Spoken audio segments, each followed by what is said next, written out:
Welcome back, everybody. Today I'm going to show you how to solve for the perimeter and the area of this weird looking figure. Alright, let's begin. So to solve for the perimeter, we have the dimensions here. We have this thing that measures 6 centimeters, as you can see with my ruler. Naka 6 centimeters siya. And then this 5 centimeters pertains to the radius of the diameter of this circle. Ganito. As you can see here. And then we have 2.5 centimeters, which is the measure of downside. Yan. And then the 11.8 is this guy. As you can see right over here. Dapat magpatong-patong. Yeah, somewhat it's already there. Pero it's almost like 12. Anyway, so now how do we solve for the perimeter and the area? That's easy. First, let's solve for the area of the figure muna. Maybe after we solve for the area, maybe we have an idea. Actually, we can do perimeter if we want to, pero let's start off with area na lang. To solve for the area of the figure, you already know what to do. First, let's part the figure into shapes. How can we part it into shapes?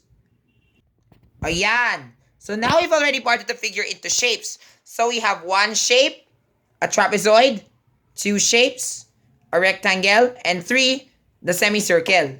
Alright? Now let's solve for the trapezoid. To solve for the area of a trapezoid, it's very easy.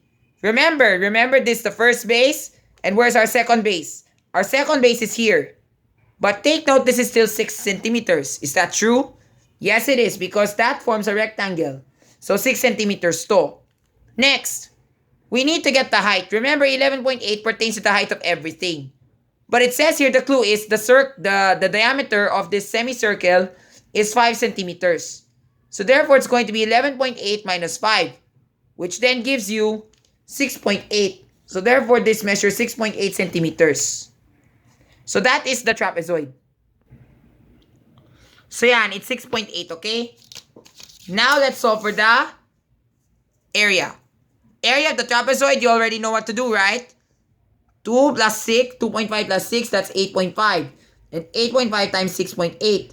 Then divide by 2, right? So when we multiply this thing, we should get 40. 8 times 8, 64, 68. Then 6 times 5 equals, 6 times 5 equals, ano yung answer? 30. 6 times 8, 48, 510. Then we add it up. 7, 578. Now we need to, then 2 decimal places. Then divide by 2.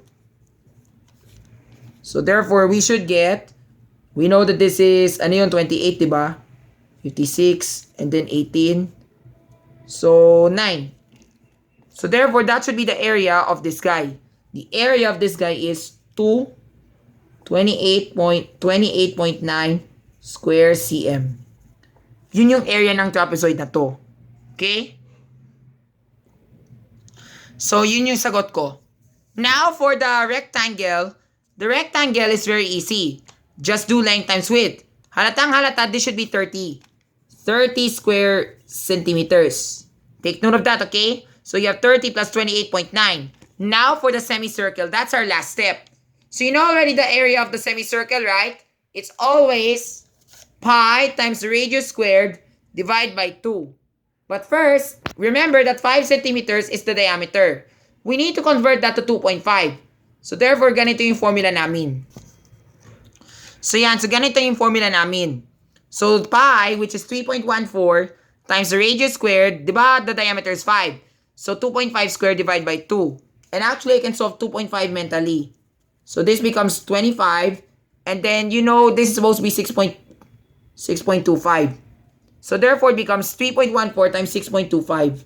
If I were to multiply this should be 20, 20, 100, diba? And then, 25, diba? Then, 625. And then, ano yung tatlo? 5. 3 times 2, 7. Then, 3 times 6, 18. Okay?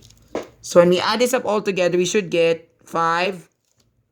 8 plus 2 is 10, 15. 3 plus 6 plus 7, 13, di ba? So 16. 9, 1. Then we should get 4 decimal points. So therefore, this should be our answer. But wait, there's more. We still need to divide that by our answer by 2. So therefore, 19.6, ano yun sagot? 550 divide by 2. This is 9 because we got 18, di ba? And then 16. 16 divided by 2 is 8. 8 times 2 is 16. And then it becomes 55. 55 divided by 2 is 27. Becomes 54. And then 10, 5. So therefore, ang area ay 9.8275 square centimeters. Check ko sa calculator kung tama. This should be the correct answer. The correct answer should be, di ba remember ganito siya? And then divide by 2. The correct answer should be 9.81, not 9.812. So dapat the correct answer should be 9.8125 square centimeters. Now all we need to do is to sum up everything up. Remember 30, that's for the rectangle. And then 28.9, that's supposed to be 58.9. Now we have 9.8125. Let's add this up all together. 7, 18. Yes. So that's our area. The area is 68.7125 square centimeters. Yun lang. Now we've already solved for the area. Congratulations. Now that we've already solved for the area, that's why I asked you to solve for the area, because we are going to do perimeter next. For the sake of perimeter, we have a problem. We know that this one, the measure is not given, unless I were to use my ruler to scrutinize for it. But I want to solve it. So here's how you do it. Remember, this is 2.5, right? And then we can make sure that this is a right triangle, like this. So pwede na siya maging right triangle na ganon, di ba? Ito yung right triangle na tinutukoy namin. Right triangle. And then we know that this is 6 cm. So 6 cm minus 2.5, therefore this should be 3.5 cm. 3.5 cm and the height is 6.8. Now all we have to do is to play the game called Pythagorean theorem so that we can solve for the answer. Remember, the short leg and the long leg, those are the two legs, and then to get the hypotenuse. Perhaps you need to use a calculator to help you for this matter. So therefore, we have 3.5 squared plus 6.8 squared. Okay? And your answer is 58.49. Now we take the square root of that number, and we should get, what the fuck? 7.64. 7.64 something. Kung mag-round off, maging 7.65 na lang. Let's check with the ruler to see if our myth is true or busted.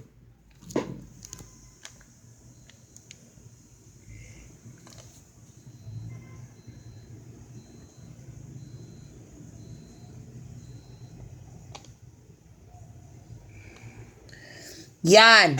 7.64, which is almost a 7.7. So this is already confirmed. Okay. So therefore, that's the measure of our thingy here. 7.65. Okay? Now let's add everything up. Uh-oh. Wait a minute. We're still not yet done because we still have this curved part here. Remember, we can still play the game of pi times diameter divided by 2. So therefore, it's 3.14 times 2.5. And that's very easy for me to do. So you know that 3.14 times 5, you know 3.14 times 5 is 15.7, di ba? But remember, that pertains to the entire circumference of that figure. So we need to divide that by 2. So 15.7 divided by 2. This should be 7, 14, and then 7, 85. So therefore, the circumference is 7.85 centimeters. Alright? Now that we got 7.5 centimeters here, let's add up everything now. So we have 6. 6 plus, let's add up everything. So we have 7.85 plus 7.65. Ganito yun, okay? 7.85, that's the square part. 7.65, the one we got from Pythagorean theorem a while ago. So 1, that becomes 5. And then 15.5. Now 15.5 plus, what do we need to get? Ano yung kulang? Aya, 2.5.